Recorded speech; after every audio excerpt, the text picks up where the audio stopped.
بصراحة كده يا جماعة، حماتي دايما بتتريق عليا وبتقول لجوزي انت مراتك على طول مشطبة وشها على الخامس كده.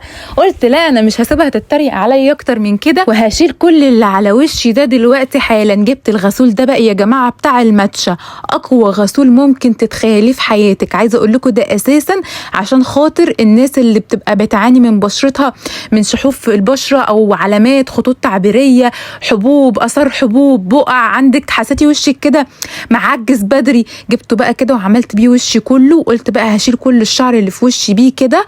بصوا، ما انا لازم يا جماعه بقى اظبط نفسي، يعني لازم اخلي نفسي كده ايه، ما فيش اي غلطه.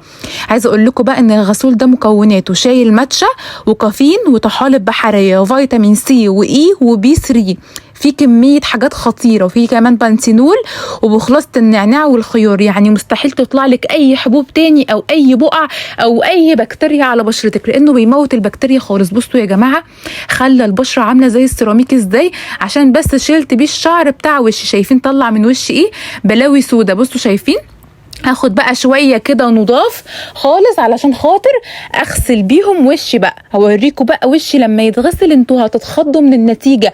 انا مش متخيله النتيجه دي ازاي بجد. بصوا بقى، ركزوا كده. هغسل قرطي كويس واغسل وشي كويس واغسل عينيا كمان، هشيل الرموش وهشيل كل حاجه تتخيلوها، مش هخلي اي حاجه خالص. الغسول ده يا جماعه فيه تقنيه عاليه جدا، ان هو بيلطف البشره، بيخلي البشره فيها نعومه كده وطريان، مش بينشفها ويخليها ناشفه، وبيشيل الشوايب بقى والافرازات الدهنيه، اي حاجه زياده في البشره بتبقى زي الحرير. يا لهوي يا جماعه، بصوا خطير خطير خطير. انا مخلصاه، دي يعتبر رابع علبه. بالنسبه بقى لنضاره البشره والتبييض والحلاوه والشد، فانا هستخدم كريم الكولاجين. كريم الكولاجين ده الغني عن التعريف يا جماعه، الكريم بتاع دكتور عربي. كل دي منتجات دكتور عربي الاصليه بختم دكتور عربي، هتلاقوها عند الدكتور عربي. بس كريم الكولاجين ده مش قادره اوصف لكم جماله قد ايه، بينعم البشره ويفتحها ويخليها فظيعه. عايزه اقول لكم ان هو بينور البشره وبيشدها جدا، بيحسن من شكل البشره وبيمنع اي جفاف، وبيفتح تفتيح علاجي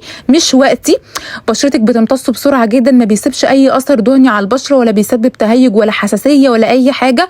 وطبعا زي ما قلت لكم بيقلل من ظهور التجاعيد والخطوط التعبيريه، انا بحطه بالطريقه دي.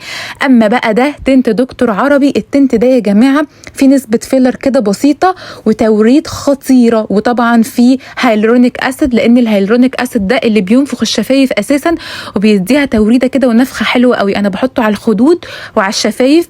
اقسم بالله انا ما حاطه اي حاجه على وشي غير اللي انتوا شفتوه ده بس في الفيديو.